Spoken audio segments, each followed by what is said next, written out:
2 fois, il y a des occurrences très nettes en disant Pierre Jox, toujours aussi sympathique, mais comme s'il était passé de l'autre côté du miroir. Le pouvoir isole. Et une autre fois, c'est à l'enterrement d'un journaliste que vous connaissiez, Pierre Doublet, qui avait été correspondant de l'AFP pendant la guerre de Corée, et il fait une remarque un peu ironique avec vous, votre voiture, votre chauffeur, lui, son petit Solex, etc.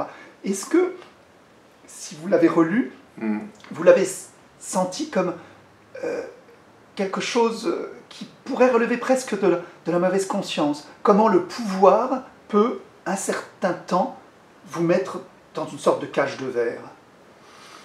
Non, moi j'avais un rapport très différent de lui à la politique parce que mon père était un résistant et son père avait été épuré comme collabo.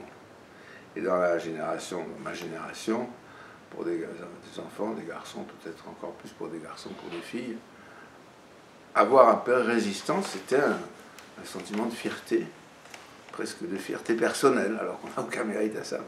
Avoir un père collaborateur qui avait été épuré, c'était une tare, quelque chose.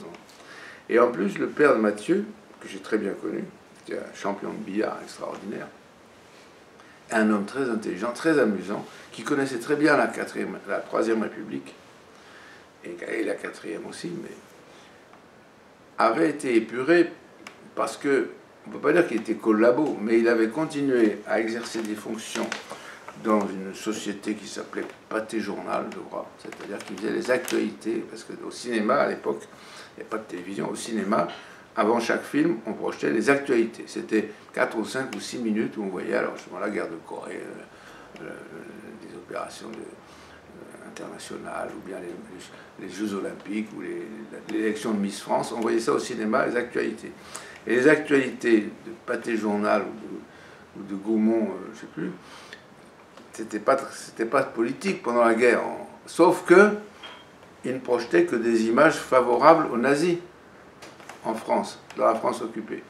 Donc quelqu'un qui avait une responsabilité administrativo-artistique dans les actualités, ben, il avait trempé dans quelque chose qui avait une dimension politique et même une dimension collaborationniste, parce que ce n'était pas des actualités où on voyait la France libre, on ne voyait pas De Gaulle, on voyait... Bon. Et donc il a été épuré pour ça. Il n'a pas été condamné sévèrement, mais il a été marqué par ça, il a quand même été écarté de...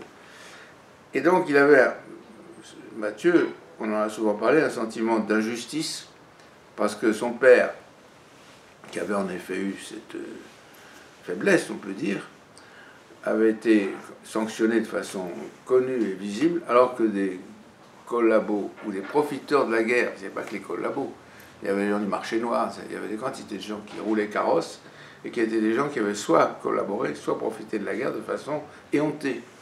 Et donc il avait un sentiment d'injustice, et il avait le sentiment que son père était, ce qui était en partie vrai, en partie faux, un peu victime. Donc il avait, par rapport à la politique, une attitude de total détachement, de total scepticisme, et même d'un certain cynisme.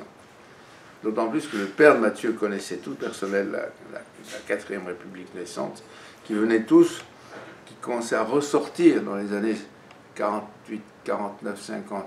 Au lendemain de la guerre, la droite française, elle est morte, elle est cachée, elle est enterrée. C'est pour ça que le MRP se reconstitue. Et les partis de droite se reconstituent lentement, et on voit réapparaître des gens qui étaient déjà des figures de l'avant-guerre, qui étaient plus ou moins clandestines pendant la guerre, et qui ressortent. Et lui, le père Mathieu, il avait un talent presque littéraire dans la description des gens et des choses. Et c'était féroce, c'est très amusant. Donc Mathieu avait un peu cette attitude à l'égard de la politique. Je veux dire, on est en 1950, 55, 60. Il y a la Troisième République, il y a Pétain, il y a la Libération, il y a la Quatrième République. Quand on regarde ça sur une espace de... Entre 36 et 58, il y a 20 ans, entre le Front Populaire et le putsch de 58. Alors évidemment, il avait une vision critique et ironique et sceptique de la politique, et il se moquait un peu de moi. Alors je me rappelle ce passage où il dit qu'est-ce qu'il a le pouvoir, il conclut, vous ne l'avez pas dit ça, mais moi je l'ai lu, il me voit partir dans ma grosse voiture, c'était pas des grosses voitures, il n'y a pas de grosses voitures en France, c'était une voiture officielle. Il part sur son scooter et il conclut qui devrait être de gauche. Alors ça c'est vraiment une faiblesse de Mathieu, c'est que il vivait dans un appartement immense pour avoir des invalides, Il avait un scooter. Moi, j'avais pas de scooter quand il avait un scooter. Il a eu un scooter parce qu'il était riche, parce qu'il gagnait à 20 ans, à 22 ans, il faisait des articles, donc il était payé. Et pour nous, il roulait sur l'or. Mais il était en scooter, il est resté en scooter. Et puis, il dit qu'il devrait être de gauche. C'était surtout son formidable scepticisme. Hérité de son père, pas de sa mère.